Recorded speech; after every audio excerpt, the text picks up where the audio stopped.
This is a TikTok video that I just wish to listen to it again together with you if you are interested in. So yeah, without further ado. This video is the exact reason why the United States wants to ban TikTok. Okay, so I'm not sure about that, and I'm not really in the position to say anything about that. What I'm interested not really is what this guy is saying or will have to say in this video, but what this guy have to say. So yeah, moving on.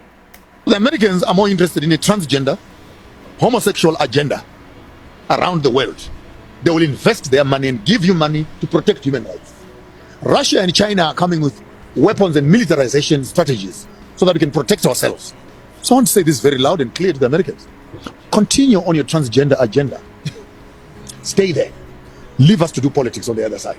Because what we need right now is not a minority human rights activation. What we need is a societal transformation. And for you as Americans to think that we really envy that when you have an anti-lesbian, anti-gay, LGBT principle, then tourists would drop. Let me correct that once and for all, Snoop. And cut and clip this, and it must be loud and clear. Are you saying to me that all the tourists are gay? And when you hear that this is a non-gay zone, tourism will suffer? Question number one. Question number two. Are you saying that we don't have a right to expressing ourselves as Africans? Question number three. If democracy means majority rules and majority votes against a principle, then why won't you allow that to become law? Are you saying the minority must manage the majority, or the majority must manage the minority? Then if that whole ideology is wrong, then take democracy in a nice black dustbin bag and throw it outside. Because what you are telling us is by the people, for the people, with the people, and all those slogans you hear, what democracy represents. If we are 10 in the room and 9 people say no, and one person says yes, democracy says you go with the majority.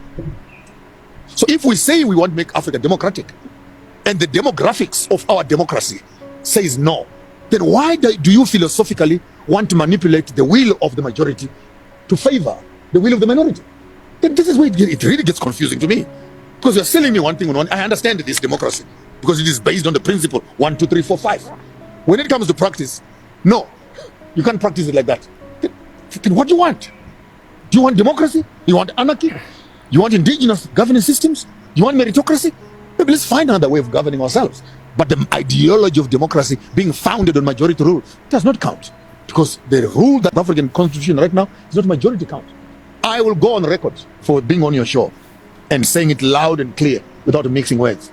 Put 100 people on an island and lock them away from everybody. Put 100 people on an island who are heterosexual. Those are homosexual. Come back after 50 or 20 or 30 years. On that island, you'll find graves with no living being there. On this island, you'll find 10,000 people growing and exploring and moving.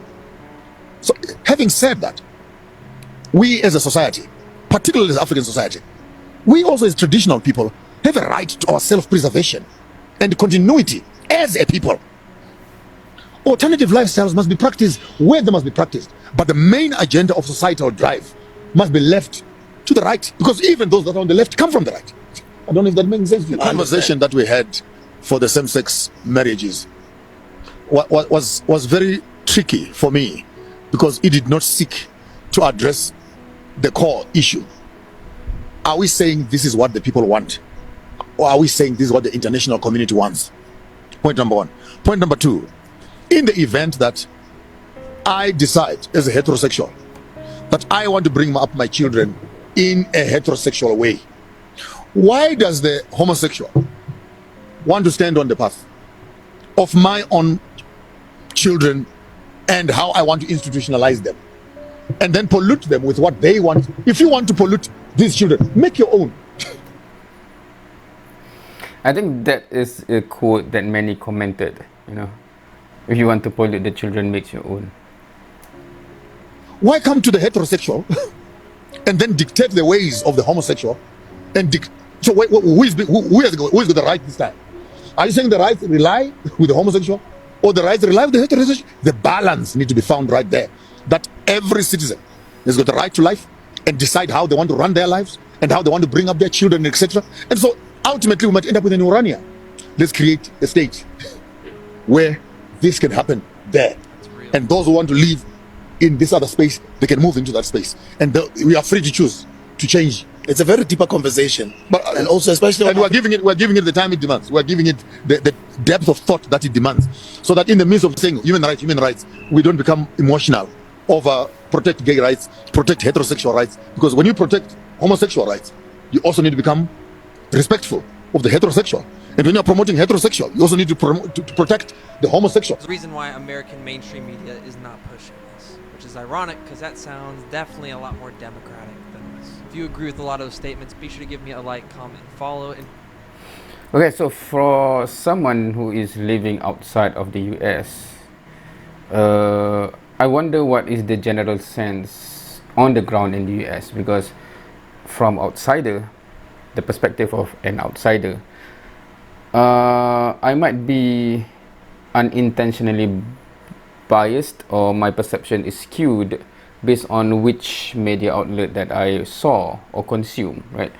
On one hand, if I watch a certain media, it seems that, you know, I'm not sure what's going on, meaning that no one know what a woman is already, and you know, that's one perspective that one might have towards the US if you watch certain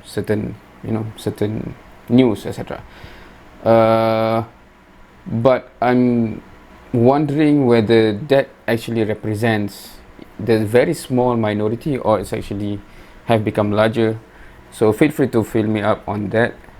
And yeah, that's it, I guess, for this video. I just want to hear the guy what he said for the second time. It is interesting. It is interesting to see whether one can be consistent in the principle and the philosophy that they want, you know, to champion. Whether they can be consistent with the principle, even in the aspect that is not favorable to them in a way, or they are being selective. That is interesting. Anyway, so I guess this is it for this video. Thank you for watching. See you next time.